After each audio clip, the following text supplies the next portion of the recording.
সেদিন স্বরাষ্ট্র মন্ত্রণালয় নিয়ে কথা কইতে গিয়ে প্রশ্ন মনে আসছিল যে প্রফেসর ইউনূস কেন স্বরাষ্ট্র মন্ত্রণালয়ের সাথে কৃষি মন্ত্রণালয় দিছে। এখন দেখতেছি উনি কাজটা ঠিকই করেছেন। এই কৃষির ক্ষেত্রে যে কি বিশাল রাহাজানি চলতেছে সেটা পুলিশ দিয়ে ঠিক না করলে সম্ভবত আমাদের মুক্তি নাই। আর একটু খুলে বলি, আপনারা জানেন যে কৃষি পণ্য আমরা কিনি, তার দামের মাথামুন্ডু কিছুই নাই।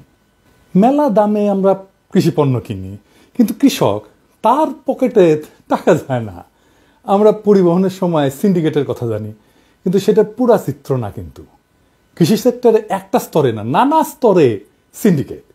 এর জন্য কৃষক আর ভোক্তা হিসেবে আমরা নিজেরাই শুধু আর্থিক ক্ষতির মুখোমুখি হইতেছি না, আমাদের দেশের খাদ্য নিরাপত্তা ঝুঁকির মুখে পড়তেছে। মানে আমরা ভবিষ্যতে পর্যাপ্ত খাদ্য পাবো কিনা সেটাও একটা সমস্যার বিষয়। আমাদের 18 কোটি মানুষের দেশ, প্রচুর খাবার উৎপাদন করতে হয়। সেটা যদি ঝুঁকির মুখে পড়ে তাহলে আমাদের জন্য এটা বিরাট বিপদ। যাই হোক, আমরা একটু বিষয়টা বিস্তারিত বুঝে নিই। আমাদের প্রত্যেকের বিষয়টা জানা দরকার। কৃষক ভাইদের তো জানা দরকারই, আর যারা বাজারে গিয়া শহরে দোকানদারের সাথে কথা বলেন, বার্গেন করেন, জিনিসপত্রের দাম কেন বেশি, তাদেরও এটা জানা দরকার। আমাদের দেশের মোট আয়তনের প্রায় 60% জমি চাষযোগ্য, এবং এই তালিকায় আমরা বিশ্বের 1 নাম্বার দেশ। দ্বিতীয় অবস্থানে আছে ডেনমার্ক, তারপরে আছে ইউক্রেন। মানে দেশের যত জমি আছে না, সে জমির কত শতাংশ চাষ করা যায়, চাষাবাসযোগ্য। সেই হিসাবে আমরা একটা বিশাল সুবিধার মধ্যে আছি। আমরা 1 নাম্বার দেশ, নিজেরাই জানি না। ইন্ডিয়া আয়তনের তুলনায় চাষযোগ্য জমির পরিমাণ 52%, আমাদের 60%। আমরা জানি ইন্ডিয়াতে মরুভূমি আছে, সেজন্য ওই জায়গায় চাষাবাদ করা যায় না। তো দেশের মোট আয়তনের তুলনায় চাষযোগ্য জমি শতাংশের ভিত্তিতে যদি দেখি, সবচেয়ে বড় 10টা দেশ, তাহলে Bangladesh 60%, India 52%, Denmark 58%, Ukraine 56%, Moldova 54%, Hungary 53%, Rwanda 52%, Nepal 28% মাত্র, ইন্দোনেশিয়া 31%, ফিলিপাইন 41%। তার মানে দেখেছেন তো আমাদের যে আয়তন, দেশের আয়তন, তার তুলনায় বিশাল পরিমাণে জমি কিন্তু চাষযোগ্য। কিন্তু সরকারের দূরদর্শিতা নাই, এবং ইন্ডিয়ার তোষণ করার পররাষ্ট্রনীতির কারণে আমরা বিগত 15 বছর অভিন্ন নদীর ন্যায্য হিস্সা পাই নাই। ফলে মৌসুমে পানি না পাওয়া, অতি বন্যা, এজন্য অনেক ফলন নষ্ট হয়। প্রত্যেক বছর দেশের বিশাল জনগোষ্ঠীর খাবারের যোগান দিতে আমাদের আমদানি করতে হয়। আমদানি করা কিন্তু কথা না, কোটি কোটি ডলার খরচ করতে হয়। আমাদের প্রবাসী ভাইরা কোটি কোটি ডলার আয় করে, আর আমাদের খাবার আমদানির জন্য কোটি কোটি ডলার খরচ করতে হয়। যদিও আমাদের খাবার চাষ করার জন্য যে জমির পরিমাণ, সেটা কিন্তু খারাপ না। আর এই জনগণের টাকা দিয়া আমদানি করা পণ্যের লাভ খায় কে? আওয়ামী লীগের চোর, তার অনুগত সিন্ডিকেট, হায়নার দল। সিন্ডিকেট কি সেটা আমরা একটু বুঝে দেখব। এবং এর ফলে জনগণের উপরে চাপায় দেওয়া হয় অতিরিক্ত মূল্য। এখানে শেষ না, সবচেয়ে দুঃখজনক ব্যাপার হইতেছে যে পণ্য দেশে কৃষক উৎপাদন করে, সে তার ন্যায্য মূল্য কৃষক পায় না। অথচ উৎপাদিত এইসব পণ্য বহুগুণ বেশি দামে বিক্রি হয় বাজারে। 2008 সাল থেকে 2024 সাল পর্যন্ত জাতীয় বাজেটে কৃষি খাতে ব্যয় বরাদ্দ ছিল 9% কইরা। একটা উদাহরণ দিই আসেন, তাহলে সীমাহীন দুর্নীতির চিত্র আরো পরিষ্কার হবে। 2009-2010 অর্থ বছরে, মানে আওয়ামী লীগ যখন প্রথম ক্ষমতায় আসলো আর কি, হাসিনার আমলে, কৃষিখাতে বরাদ্দ ছিল 10,954 কোটি টাকা। এর মধ্যে 9,000 কোটি টাকা বরাদ্দ করা হয় ভর্তুকি হিসেবে, মানে ম্যাক্সিমাম। 2023-24-এ, মানে আওয়ামী লীগ আমলের শেষ বছরে, এই বরাদ্দ দাঁড়ায় 2008-09-এর 3.5 গুণ, 33,698 কোটি টাকা। এর মধ্যে 25,000 কোটি টাকা ভর্তুকি হিসেবে রাখা হয়। ভর্তুকি মানে কি জানেন? মানে কোনো জিনিসের দাম যদি 10 টাকা হয়, সরকার যদি মনে করে সেখানে 5 টাকা ভর্তুকি দেয়, তাইলে আপনি 5 টাকায় জিনিসটা কিনতে পারবেন, 10 টাকার জিনিসটা আপনি যেন কম দামে কিনতে পারেন। তাইলে কৃষিতে ভর্তুকি কি কাজে লাগিচ্ছে? কৃষিকাজের জন্য প্রয়োজনীয় যে সমস্ত জিনিস লাগে আর কি, যেমন ধরুন কিনতে হয়, কৃষককে সার কিনতে হয়, বীজ কিনতে হয়, তারপরে যন্ত্রাংশ কিনতে হয়, বা কৃষি যন্ত্র কিনতে হয়, এগুলো যেন কম খরচে কৃষক কিনতে পারে, তাতে কৃষকের ঋণের বোঝা কমে, উৎপাদিত পণ্যের দামও যেন কমে। কিন্তু বাস্তবে হয়েছে উল্টাটা। কেমনে? মজার বিষয় আছে। দেখেন, এই মালের নাম হইল কামরুল আশরাফ খান পতন। পতন 2014 সালে নরসিংদী 2 আসনে এমপি হয় আওয়ামী লীগের চোরের দলের। তার প্রতিষ্ঠানের নাম হইতেছে পতন ট্রেডার্স। সে ভর্তুকির টাকায় 561 কোটি টাকার সার আমদানি করে মার্কেটে বেচে দেয়, যেটা আসলে কৃষকের কাছে কম দামে বিক্রি করার কথা ছিল। অথচ ভর্তুকির টাকায় আমদানি করায় সার সাধারণ কৃষকের কম দামে পাওয়ার কথা ছিল, পাইল না কৃষক। টাকাটা পাইল কে? পাইল আওয়ামী চোর। সরকারি সারের ভর্তুকির টাকা নিয়ে গেল এই দুর্বৃত্ত। হ্যাঁ, দেখেন এইখানে শেষ না, তার নামে দুর্নীতি দমন কমিশনে কিন্তু কেস ফাইল করলো, তার বিচারের আওতায় আনা যায় না, আজকে পর্যন্ত আনা যায় না, পতন ঘটানো যায় না, বরং আবার সে করেছে কি ফুটবল ফেডারেশনের প্রেসিডেন্ট হওয়ার খায়েশও করেছিল। এরকম ঘটনা একটা না, বছরে বছরে নতুন ফন্দি ফিকির করিয়া এই খাদ্য আর কৃষি খাতকে ঠেলে দেওয়া হয়েছে বিপর্যয়ের দিকে। বাংলাদেশ ভোগ্য পণ্যের বাজার হিসেবে কিন্তু বেশ বড় ভারতের জন্য, এবং সবচেয়ে কম সময়ে সবচেয়ে কাছে পণ্য সরবরাহ করা যায়। বাজার যদি অস্থিতিশীল থাকে তাহলে সবচেয়ে লাভ হচ্ছে ভারতের, তাতে একদিকে পলিটিক্যালি ব্ল্যাকমেল করা যায়, আবার অন্যদিকে অর্থনৈতিক লাভও আছে, জিনিসপত্র বেচাও যায়। আর আমাদের দেশ সিন্ডিকেট একদিকে যেমন রপ্তানিকারক দেশের সাথে কাজ করে, একই সাথে রাজনৈতিক সরকারের সাথেও কাজ করে। এদের লক্ষ্য একটাই, যে সাধারণ মানুষের পকেট খিটিয়া তার ভাগ সরকার এবং প্রশাসনকে দেওয়া। তাই হয়ে আসছে গত 15 বছর। আমরা হাসিনা বড় বড় প্রকল্পের চুরি নিয়ে কথা বলি, সাথে আসে ব্যাংক ডাকাতির কথা, অর্থনৈতিক খাতকে পঙ্গু করার কথা। বড় প্রকল্প তো একবার হয়, মানে ধরেন ব্রিজ ট্রিজ তো এগুলো একবার হয়, রাস্তা টাস্তা। কিন্তু খাদ্য আর কৃষি তো প্রত্যেক দিনের ঘটনা। গত 15 বছর ধরে প্রত্যেক দিন আমরা আওয়ামী চোরদেরকে এইভাবে টাকা দিয়ে আসতেছি, এবং এই টাকাটা এরা এখনো পাইতেছে। এই যে খাতের কোথায় কিভাবে কেমনে দাম বাইরে যায়, এটা কিন্তু সাধারণ মানুষের কাছে দৃশ্যমান না। পদ্মা সেতুর মতো বাজারে 1 কেজি পেঁয়াজের দাম বাড়লে মানুষ বিরক্ত হয়, কিন্তু বুঝতে পারে না কোথায় কিভাবে ঘটনা ঘটতেছে। তাই ভাবলাম আজকে বিষয়টা একটু পরিষ্কার করি। এটা বুঝতে পারি পেঁয়াজ নিয়ে, যে প্রথমে ভারতীয় পণ্য বয়কট আন্দোলনের টাইমে দেখি যে পেঁয়াজ আমরা উৎপাদন করি চাহিদার চাইতে বেশি, আমরা যা খাই তার চেয়ে বেশি উৎপাদন করি, তাও আমাদের পেঁয়াজ আমদানি করতে হয় কেন ইন্ডিয়া থেকে। আর এমন ধারণা তৈরি করা হয় যে পেঁয়াজ না আসলে আমাদের রান্না বান্না বন্ধ হয়ে যাবে। গত রমজানে 120 টাকা কেজি ছিল না পেঁয়াজ, এই রমজানে কত খাইতেছেন? 30 টাকা কেজি পেঁয়াজ খাইতেছেন, তাই না? কি ম্যাজিক? কোন ম্যাজিক? প্রফেসর ইউনুস ম্যাজিকে ইন্ডিয়ান পেঁয়াজ আমরা আনি না, এরই হইতেছে ম্যাজিক। তাও আবার কেউ কেউ বলে যে আগেই ভালো ছিলাম। সিন্ডিকেটকে ঠান্ডা করেন, পুরা বাজার ঠান্ডা হয়ে যাবে। এই কৃষি পণ্যের বাজারের রাহাজানি ভালোভাবে বুঝতে হলে আমাদের সিন্ডিকেট বিষয়টা একটু বুঝতে হবে। সিন্ডিকেট হইতেছে ইংরেজি শব্দ, ইংরেজি শব্দ জন্য যে ঠিক শব্দ তা কলে না, বাংলা মানে হইতেছে চক্র বা আতাত, মানে অনেকে একসাথে একটা কাজ করে। হাসিনা আর মোদি একসাথে হইয়া বাংলাদেশে ফ্যাসিবাদ চালাইছে না, তাই আমরা এটাকে হাসিনা মোদির সিন্ডিকেট কইতে পারি। তো ব্যবসায় যখন সিন্ডিকেট বলি আমরা, তো তখন এটা কিছু ব্যবসায়ী একত্র হইয়া যখন যখন পণ্যের সরবরাহ, উৎপাদন এবং দাম নিয়ন্ত্রণ কইরা বাজারকে নিয়ন্ত্রণ করে, বাজারে মূল্য নিয়ন্ত্রণ করে। যেমন ধরেন সোয়াবিন তেল কে করে? এই যে মেঘনা group, TK group, city group, S Alam group, Abul Khair group, Bashundhara, এরা সোয়াবিন তেলের সিন্ডিকেট চালায়। মেঘনা কিন্তু 71 টিভির মালিক, মানে আওয়ামী লীগের শয়তানগুলো টাকা রাখার গেলে মূল জায়গা ছিল। গত 15 বছরে হেন কোনো অন্যায় নাই ব্যবসার জন্য যা করেনি। ভ্যাট নাও দেওয়া, অন্যায়ভাবে গ্যাস সংযোগ নেওয়া, তাপসের সাথে মিলা ব্যাংক করা, এখনো সে 1000 কোটি টাকার গ্যাস অন্যায়ভাবে ব্যবহার করেছে। এই যে মেঘনা টেকনা। টিকে গ্রুপ মূলত হইতেছে এস আলমের বি টিম, 15 বছর ধরে কাজ করেছে। এখন এই টিকে গ্রুপ এস আলমকে লক্ষ লক্ষ কোটি টাকা পাচারে সাহায্য করেছে। এটা ঠিক করলো যে সয়াবিন তেলের দাম বাড়াবি, তাই সরকারকে চাপ দেওয়ার জন্য তেল আমদানি কইরা মার্কেটে ছাড়লো না। মাদার ভেসেল থেকে ছোট ভেসেলে নামাইছে জাহাজ থেকে, কিন্তু তেল বিক্রি করতেছে না মার্কেটে, পাবলিক খেপায় দেওয়ার জন্য। তেলের দাম বাড়াতে পারেনি, আপনারা সহ্য করেছেন তেলের এই সংকট, কিন্তু ওদের কত হাজার হাজার কোটি টাকার বাণিজ্য জয় বাংলা করিয়া দিচ্ছে দেখছেন। হ্যাঁ, ওরা কি পরিমাণে বিলা হয়ে আছে আমাদের উপরে, আমার উপর তো আছেই। আবার ধরেন আমার হিসাবে চিনির দাম 100 টাকার বেশি হওয়ার কথা না। আপনি আমদানি করা চিনির দাম এর সাথে যা কর টর শুল্ক টুল্ক যোগ করেন, তাতে কোনোভাবে এটা 100 টাকার উপরে যায় না। এখন বাজারে বিক্রি হচ্ছে 120 টাকা। এই মাসে 3 লাখ, মানে এই রমজান মাসে 3 লাখ টন চিনি বিক্রি হবে। এই 3 লাখ টন এর সাথে যদি আপনি 20,000 টাকা যোগ করেন, তাহলে প্রত্যেক টন 600 কোটি টাকা এই রমজানে মার্কেট থেকে তুলে নেবে। আর এই চিনিরাও কিন্তু মূল প্লেয়ার হইতেছে সিটি আর মেঘনা।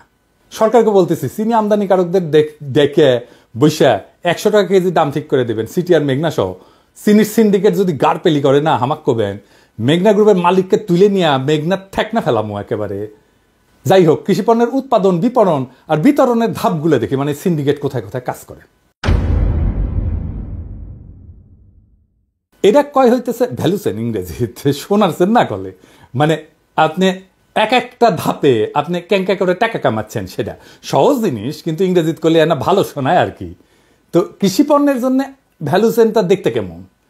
আমাদের দেশে কৃষি পণ্যের ভ্যালু চেন হইল ব্যবসার প্রথম থেকে শেষ পর্যন্ত প্রত্যেকটা কার্যক্রম, যা দক্ষতার সাথে করলে ব্যবসা থেকে লাভ হয়, একই সাথে বাজারও নিয়ন্ত্রণ করা যায়। ভ্যালু চেনটা 6 ভাবে বিভক্ত। 1 নাম্বার হইতেছে ইনপুট বা সাপ্লাই, সার, বীজ, সেচ, যন্ত্রাংশ এবং কীটনাশক। এটা সরকার বিভিন্ন এজেন্সির মাধ্যমে, যেমন বিএডিসির মাধ্যমে করে, বিভিন্ন এনজিও, প্রাইভেট কোম্পানি, খুচরা বিক্রেতাও এটা সম্পৃক্ত। এরপরে 2 নাম্বার কি? কৃষিকাজ। ছোট প্রান্তিক কৃষি, বড় কমার্শিয়াল ফার্ম এরা করে। 3 নাম্বার গুদামজাতকরণ। সরকারি এবং বেসরকারি যারা গুদামজাত করে, ওয়্যার হাউসে পণ্য প্রক্রিয়াজাত করার পরে গুদামজাত করে, এই গুদামজাত করা হয় সরবরাহ এবং চাহিদার ব্যবস্থাপনাকে ঠিকঠাক করার জন্য। 4 নাম্বার হচ্ছে প্রসেস এবং ভ্যালু এডিশন। তার মানে হচ্ছে সরকারি বেসরকারি প্রতিষ্ঠান, যেমন রাইস মিল, আটা মিল, মানে তারা সেটা ভাঙায়, আটা ভাঙায়, তারপরে ভুসি বের করে, তাই না? রাইস মিল, এটা চাল এটা পালিশ টালিশ করে, সিদ্ধ টিদ্ধ করে, এগুলো এটা হচ্ছে প্রসেসিং করে একটা ভ্যালু এডিশন করে আর কি। তারপরে 5 নম্বর হচ্ছে বিতরণ বা মার্কেটিং, যেটার সাথে জড়িত হচ্ছে ডিলার, হোলসেলার, খুচরা দোকানদার। ফাইনালি হচ্ছে ভোক্তা, যারা প্রত্যেক দিন খুচরা দোকানদারের সাথে টাকা পয়সা দিয়ে লেনদেন করে এবং বিরক্ত হয় আর বলে সরকারকে গালি দেয়, আর না হয় দোকানদারকে গালি দেয়। দোকানদার বলে যে মহাজন দাম বাড়িয়েছে, কিন্তু এই মহাজনরা কারা? এরা কই থাকে? সাধারণ মানুষের কাছে এর কোনো হদিস নাই। এই মহাজনে হইতেছে এই সিন্ডিকেট, এই ভ্যালু চেনের এক একটা জায়গায় এক এক বসে থাকা মাতবর তালেবরগুলো। এই সিন্ডিকেট হইতেছে অদৃশ্য, কিন্তু এদের প্রভাব আমাদের প্রত্যেক দিনের জীবনে প্রবল। একবার ভেবে দেখেন, এই বিশাল প্রক্রিয়া কি 6 মাসে গড়ে তোলা সম্ভব? দীর্ঘ 15 বছরের প্রত্যেকটা স্তরে দুর্নীতি এবং সিন্ডিকেট করে পুরো ব্যবস্থাকে নিজেদের নিয়ন্ত্রণে নিয়ে বাজার পরিচালনা করেছে। নিজেদের স্বার্থে দ্রব্যমূল্যের দাম কখনো বাড়াইছে, আবার কখনো কমাইছে। বাংলাদেশের যদি ধরেন, তাহলে 45% লোক এই যে ভ্যালু চেনের সাথে যুক্ত, মানে হয় বিতরণ অথবা উৎপাদন অথবা গুদামজাতকরণ। এবং এর মধ্যে 1,60,00,000 প্রান্তিক কৃষক, যাদের বেশিরভাগ দরিদ্র। তরুণ প্রজন্ম বাপদাদার এই পেশার প্রতি আগ্রহ হারায় ফেলতেছে ক্রমশ। তারা কৃষি পণ্যের দাম পাচ্ছে না, তার প্রত্যেক দিন বেকারত্বের বোঝা মাথায় নিয়ে ঘুরে বেড়াচ্ছে। কেউ কেউ সামান্য সচ্ছলতার আশায় শহরে বিভিন্ন সার্ভিস সেক্টরে নিয়োজিত হয়েছে, আর কেউ কেউ অবৈধ কাজে জড়ায় পড়ছে প্রত্যেক দিন। গত 15 বছর হাসিনার মাফিয়া সরকার এই তরুণদের বিভিন্ন প্রক্রিয়াতে চাঁদাবাজি, মাদক ব্যবসা, রাস্তায় পিকেটিং এগুলোর কাজে লাগাইছে। এই যে ভ্যালু চেন, এটাকে সাপোর্ট দেওয়ার কথা সরকারের, এটাই সরকারের কাজ। এখানে প্রযুক্তি দেওয়ার দরকার, এখানে যান্ত্রিকতা বাড়ানো দরকার, এখানে গবেষণা করা দরকার, এখানে পলিসি তৈরি করা দরকার। কিন্তু হাসিনা সরকার পদে পদে পরিকল্পনা করে ধ্বংস করছে এই খাতকে। কি কি খাতকে ধ্বংস করছে আসেন দেখি একটা একটা করে। যেমন ধরেন বিনিয়োগ এই কৃষি সেক্টরে 2022-23 অর্থ বছরে বাংলাদেশ কৃষি ব্যাংক তাদের ফাইন্যান্সিয়াল রিপোর্ট প্রকাশ করছে, যেটা পরবর্তীতে বাংলাদেশ ব্যাংক আটকায় দেয়। কারণ ছিল কৃষি ব্যাংক তাদের খেলাপি ঋণের পরিমাণ লুকায় এবং সেটা কম করে দেখায়। প্রকাশিত রিপোর্টে খেলাপি ঋণের পরিমাণ ছিল 3,315 কোটি টাকা, যেটা বাংলাদেশ ব্যাংকের হিসাবে প্রকৃত খেলাপের পরিমাণ ছিল 6,503 কোটি টাকা। তো কৃষি ব্যাংকের মূল কাজ কি ছিল?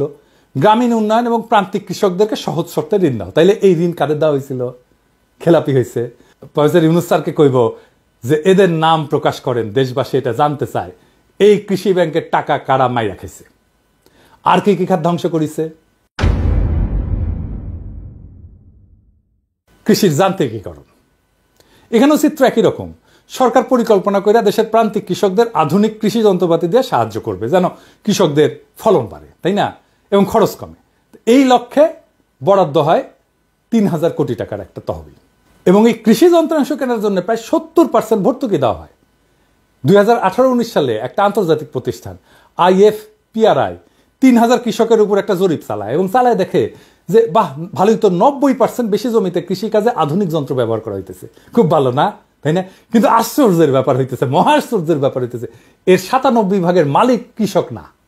তাহলে ভর্তুকি কে পাইলো যারা যারা কৃষক না, তাদের ভাগ মাই রেখে কৃষিকাজ করার যন্ত্রপাতি কিনলো, কিন্তু সে নিজে কৃষক না, তাদের কাছ থেকে কৃষককে ভাড়া নিতে হইতেছে। আর এইগুলা সব আওয়ামী লীগের লোক। আওয়ামী লীগ এইভাবে এখনো পর্যন্ত খাইতেছে। আর কি খাত? কৃষি গবেষণা। এটা একটা গুরুত্বপূর্ণ বিষয়। এর ফলাফল তো দীর্ঘমেয়াদী। আমরা জানি 2010 সালে আমেরিকা প্রবাসী বাংলাদেশি বৈজ্ঞানিক মাকসুদুল আলম পাটের জেনোম সিকোয়েন্সিং করেন। মালয়েশিয়ার পর বাংলাদেশ দ্বিতীয় দেশ যারা এইটা করতে পারছিল। এই আবিষ্কারের ফলে পাট চাষ আরো সহজ এবং লাভজনক করা সম্ভব ছিল। শুধু তাই না, বাংলাদেশের প্রধান রপ্তানি খাত টেক্সটাইল এবং গার্মেন্টসের সাথে একটা নতুন বাজার তৈরি করার সম্ভাবনা ছিল। কিন্তু কাঁঠাল রানী ব্যস্ত ছিল কাঁঠাল নিয়ে, পাট না। তাই সময় কোথায় তার? পাটকে একসময় বলা হয়তো গোল্ডেন ফাইবার। 70-এর দশকে আমরা যখন ছোট ছিলাম, স্কুলে পড়তাম না, তখন আমরা রচনা লিখতাম ইংরেজিতে, গোল্ডেন ফাইবার অফ বাংলাদেশ। এখন ইন্ডিয়া 1 নাম্বার দেশ পাট উৎপাদনে এবং রপ্তানিতে। তাইলে কোথায় গেল আমাদের দেশের আবিষ্কার? FAO পাটকে আখ্যা দিছে ফিউচার ফাইবার, ভবিষ্যতের তন্তু হিসাবে। 2014 সালে মাকসুদুল আলম মারা যান, রেখা যান তার অমর কীর্তি, এবং সাথে সাথে স্তীমিত হয়ে যায় প্রায় $20 বিলিয়ন মার্কেটে বাংলাদেশে প্রবেশের সম্ভাবনা। গত 15 বছর হাসিনার পরিকল্পিত এই দুঃশাসন এই একটা একটা কইরা এই যে ভ্যালু চেইন কৃষিখাতের প্রত্যেকটা স্তরকে ধ্বংস করে দিছে, সাথে সাথে সুসংগত করে গেছে মাফিয়াদের সিন্ডিকেট হিসেবে। এরা হাসিনার সময় ছিল, এখনো আছে। এদের সীমাহীন লোভ, রাজনৈতিক দলের আশকারা এবং সমর্থন, প্রশাসনের সাথে অলিখিত আতাত, এইগুলাই জিম্মি করে রাখছে একদিকে কৃষক, আরেকদিকে সাধারণ ভোক্তাদের। সাময়িকভাবে বাজারে হয়তো কিছুটা নজরদারিতে স্থিতিশীল হয়, কিন্তু এটা অস্থায়ী, এটা থাকে না, কারণ সিন্ডিকেট আবার অ্যাক্টিভ হয়ে যায়। আবার সরকারের কাছে সবগুলো স্তরের তথ্য নাই, এত লোক বল নাই, আবার অনেকে এটার সাথে জড়িত। তাইলে এটার সমাধান কি? এর সমাধান করতে হবে এই যে ভ্যালু চেইন, এটাকে পুরাপুরি রিফর্ম করতে হবে, এটাকে সংস্কার করতে হবে। আসেন তাহলে সমাধান নিয়ে আলাপ করি। আমাদের দেশে মাথাপিছু চাষযোগ্য জমির পরিমাণ 0.05 হেক্টর, খুবই সামান্য, তাই না? কিন্তু শুনলে অবাক হবেন যে চীনে মাথাপিছু চাষযোগ্য জমির পরিমাণ 0.08 হেক্টর। খুব যে বেশি তা কিন্তু না। 2007 সালে চায়না 4টা নতুন পদক্ষেপ নেয় এবং কইরা তারা এখন এগ্রিকালচারে, কৃষিতে সুপার পাওয়ার। আমাদের জন্য সময়টা আরো কম লাগবে, কারণ আমাদের আভ্যন্তরীণ যে আমাদের ভূগোল সেটা সমতল, পুরো দেশই একটা সমতল, আমাদের বাধা কম, এবং একই সাথে আমরা আয়তনে অনেক ছোট একটা দেশ। তাহলে প্রথম কাজ কি হবে? প্রথম কাজ হবে সমবায় তৈরি করা। সমবায় একটা ধারণা হিসাবে, কনসেপ্ট হিসাবে তৈরি করা। আমাদের দেশে প্রান্তিক কৃষকেরা একা, দুর্বল এবং সেই জন্য অসহায়, কিন্তু সম্মিলিতভাবে তারা একটা বড় কমিউনিটি, একটা বড় সম্প্রদায়। এরা যদি একটা বিশেষায়িত একটা সমবায় পদ্ধতির মধ্যে আসে এবং আমরা যদি তাদের জন্য অর্থায়ন সহজ করতে পারি, স্বচ্ছ ব্যবস্থাপনা করতে পারি, একই সাথে এদের বার্গেন করার, এদের দরদাম করার পাওয়ার ক্ষমতা এটা বাড়বে। নতুন প্রজন্ম এই প্ল্যাটফর্মে আসতে উৎসাহী বোধ করবে, কারণ কাজ করার সুযোগ থাকবে, তথ্য থাকবে অনেক বেশি, তার ফলে নিয়ন্ত্রণ থাকবে। এরা নতুন প্রজন্ম অনেক বেশি টেকনোলজি জানে, তাই টেকনোলজির ব্যবহার অনেক বেশি হবে। ভ্যালু চেইনের যে প্রথম 3টা স্তর, যেমন ইনপুট সোর্সিং, ফার্মিং, স্টোরেজ, একই সাথে করার সুযোগ থাকবে। ফলে এই স্তরে সিন্ডিকেটের ক্ষমতা ক্রমশই হ্রাস পাবে। তাহলে এই যে নতুন প্রজন্ম, এই নতুন প্রজন্ম কিন্তু ভ্যালু চেইনের 3টা স্তর, প্রথম বলছিলাম না, মনে আছে? ইনপুট সোর্সিং মানে ওই যে সার, বীজ, টিজ এগুলো জোগাড় করা, কৃষিকাজ করা, মূল কৃষিকাজটা করা। এবং 3 নম্বর হচ্ছে এটার গুদামজাত করা, একই সাথে করতে পারবে এই কৃষক, এই নতুন প্রজন্ম। এর ফলে সিন্ডিকেটের ক্ষমতা ক্রমে হ্রাস পাবে, এই জায়গাগুলোতে সিন্ডিকেট আর থাকবে না। এই চীন ছাড়াও Netherland, Denmark, America, Japan, Canada সহ আরো কিছু দেশ যারা এগ্রি সুপার পাওয়ার হিসেবে পরিচিত, তাদের সবারই এই ধরনের সমবায়ের একটা মডেল আছে এবং তাদের সাফল্য প্রমাণিত। আমাদের দেশে গ্রামীণ ব্যাংক, প্রফেসর ইউনূসের গ্রামীণ ব্যাংকেরও কিন্তু সমবায়ের মডেল আছে। এই সাই শুধু দেশে না, সারা পৃথিবীতে সফলতার সাথে কাজ করছে গ্রামীণ ব্যাংক। 2 নম্বর প্রযুক্তি এবং যান্ত্রিকীকরণ।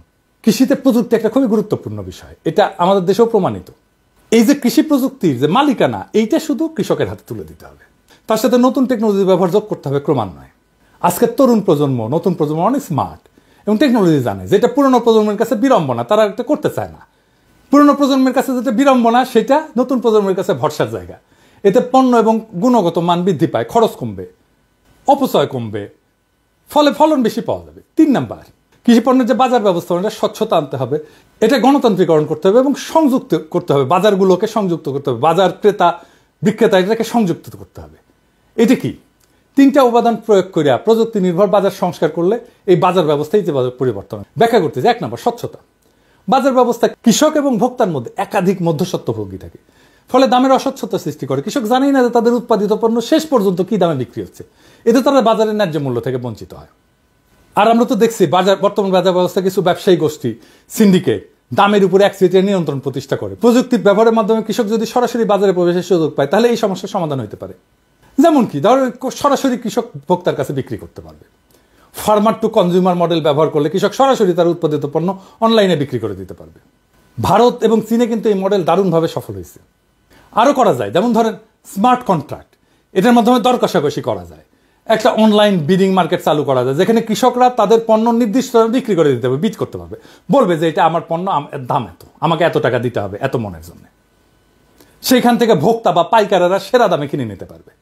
এতে কৃষকেরা ন্যায্য মূল্য পাবে এবং সিন্ডিকেটের হাতে বাজার নিয়ন্ত্রণ থাকবে না। আর সংযুক্তি বলতে যেটা বলছি, কৃষকদের শহরের পাইকারি বাজারের সাথে এবং সরাসরি ভোক্তাদের সাথে সংযুক্ত করা যায়, তাইলে বাজার আরো কার্যকর হবে এবং পণ্যের দাম স্থিতিশীল থাকবে। আর কি? আন্তর্জাতিক বাণিজ্য। প্রধান উপদেষ্টা সমুদ্র বন্দর নিয়ে ভবিষ্যৎ পরিকল্পনা করছে, তা কিন্তু সত্যি আশার আলো দেখাচ্ছে। আমাদের কৃষি পণ্যের গুণগত মান বজায় রাখা দরকার। প্রসেসিং জোন, যেখান থেকে আমরা পৃথিবীর কাছে অনেক সুলভ মূল্যে ভালো পণ্য বাজারজাত করতে পারবো, তাতে বৈদেশিক মুদ্রা আসবে, যার ভাগ কৃষকও পাবে। বাজার মূল্য নিয়ন্ত্রণের প্রথম ধাপ হচ্ছে কৃষকের ক্ষমতায়ন। বৈষম্যহীন বাংলাদেশ গড়তে হাজার হাজার ছাত্র জনতা প্রাণ দিয়েছে 2024 জুলাই আগস্টে। কৃষককে ক্ষমতায়ন করার মধ্যে দিয়ে সেই যাত্রা শুরু হোক কৃষিতে। প্রফেসর ইউনূসের কাছে আমার অনুরোধ, দেশে অনেক উদ্যমী এবং প্রতিভাবান তরুণ আছে, তাদের সাথে আছে অনেক নিবেদিত প্রাণ উদ্যোক্তা, যারা দেশে প্রযুক্তি উন্নয়ন করতে পারবে, যারা দেশ গড়তে চায়। এই সোনার দেশে অনেক সম্ভাবনা, শুধু প্রয়োজন আপনার এবং আপনার সরকারের পৃষ্ঠপোষকতা। আসেন আমরা দেশটাকে গড়ে তুলি। এই অস্থিতিশীল বাজার, সিন্ডিকেটের দৌরাত্ম্য এবং কৃষকদের ন্যায্যতার অভাব এগুলো কোনো স্বাভাবিক অবস্থা না, বরং পরিকল্পিত লুটপাটের ফল হাসিনার জামানার। এর সমাধান প্রশাসনিক শাস্তি না, বরং কৃষিখাতের কাঠামোগত সংস্কার, প্রযুক্তির ব্যবহার এবং কৃষকদের অর্থনৈতিক ক্ষমতায়ন। সিন্ডিকেট ভাঙতে হলে কৃষকদের সরাসরি বাজারের সাথে যুক্ত করতে হবে, স্বচ্ছ নীতিমালা গড়ে তুলতে হবে। আগের ফ্যাসিস্ট এবং স্বৈরাচারী সরকারগুলো সেটা করেনি, আমাদের সেটাই করতে হবে। কৃষকদের হাতে ক্ষমতা ফিরাই দিতে হবে। বাংলাদেশের 18 কোটি মানুষের ভাগ্য সিন্ডিকেট না, প্রবৃদ্ধির চাবিকাঠি হইতে পারে যদি শুধু আমরা নিজেরাই ব্যবস্থা নিতে পারি নিজেদের ভাগ্যের। ইনকিলাব জিন্দাবাদ।